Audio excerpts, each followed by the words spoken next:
দরদের একটা ছোট্ট সিনে আছি। হ্যাঁ, আমি বানারস গিয়েছি সাকিব ভাইয়ের সাথে, আমরা এক সেটে দেখা হয়েছে, কথা হয়নি ভাইয়ের সাথে, বাট ভাইয়াকে সামনাসামনি দেখেছি। কই আমার তো এই ধরনের অফার আসলো না।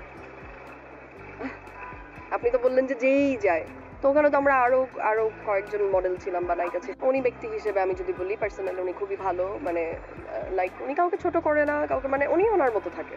উনি ওনার সেটে যখন থাকবে, উনি যখন শুটিং করে, উনি ফুল ওনার ডেডিকেশন লেভেল আমি দেখেছি সামনাসামনি। সো উনি যখন অ্যাক্টর, অ্যাকচুয়ালি অ্যাক্টরই ক্যামেরার সামনে, তখন তার সামনে পিছনে ডানে বামে কে আছে কি হচ্ছে কিছু দেখার নাই। দেখা তো হয়েছে, দেখা হয়েছে, কথা হয়নি, কথা হয়নি, সেটে দেখেছি, সেটে খুব ইচ্ছে হয়নি শাকিব খানের সাথে একটু কথা বলতে। ইচ্ছা হয়েছে কথা বলি, বাট ওই ডেসপারেটনেসটা কাজ করেনি যে প্লিজ প্লিজ প্লিজ ভাই একটু যে কথা বলতে হবে লাইক দ্যাট।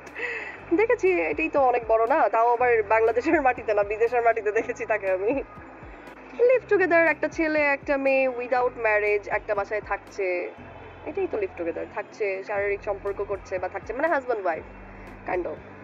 আমি যদি বলি লিভ টুগেদার কিভাবে দেখি, এটা যার যার আসলে পার্সোনাল ব্যাপার, কে কিভাবে থাকতে পছন্দ করে। বাট আমি যদি কোনোদিনও কারোর সাথে লিভ টুগেদার করতে চাই, তাহলে আমি কোনোদিন পারবো না, করতে চাইও না। প্লাস আমি ওই ফ্যামিলি থেকে বিলং করি না। বাট আমি জানি না স্বাগত আপু কেন এত ফ্লুয়েন্টলি বললো যে লিভ টুগেদারটা অনেক ইজি, বা এটা আস্তে আস্তে কথার মাঝখানে আবার ইনশাল্লাহ, মানে লিভ টুগেদার সাথে ইনশাল্লাহ ব্যাপারটা কিন্তু একদমই মানে নাস্তিক টাইপের হয়ে গেছে জিনিসটা, আমার কাছে ভালো লাগেনি মোটেও। কারণ আমাদের বাংলাদেশ ওই রকমের এখনো আপডেটই না যে আপনি লিভ টুগেদারটাকে এত ওপেনলি মিডিয়ার সামনে, ক্যামেরার সামনে বলবেন। করেন ঠিক আছে, ওটা ডিফারেন্ট কেস, কেউ দেখছে না, এটা সত্যি। মডেলরা করছে, নর্মাল মানুষরাও করছে।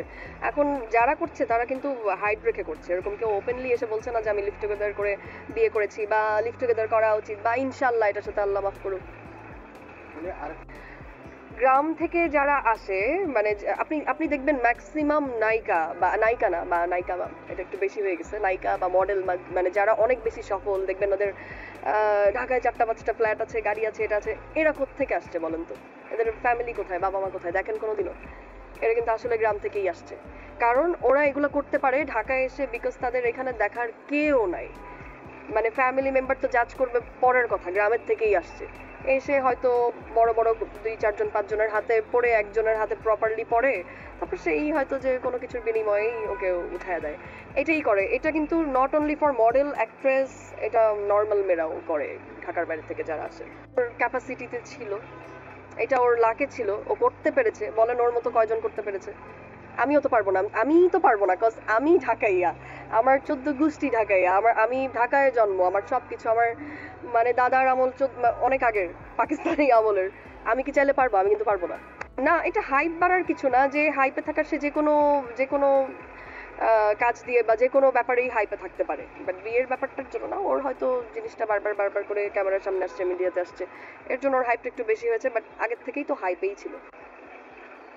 আচ্ছা, আমি যখন ড্রিঙ্ক করব কারোর সাথে বা বসে ড্রিঙ্ক খাবো, আমি তো জানি এটা আমি ড্রাঙ্ক হওয়ার জন্য খাচ্ছি, আমি জেনে শুনে খাচ্ছি না। আর ড্রাঙ্ক হয়ে যদি আমি ইন্টিমেট কোনো কিছু করি অ্যান্ড তারপরে যদি আমি প্রেগনেন্ট, তার মানে আমি জেনে শুনেই আমি করেছি, তাই না? এটা টোটালি আমার মনে হয় intentionally, but I am not sure, I am not জাজিং এনিওয়ান, বাট এটা আমার সিক্স সেন্স বলতেছে।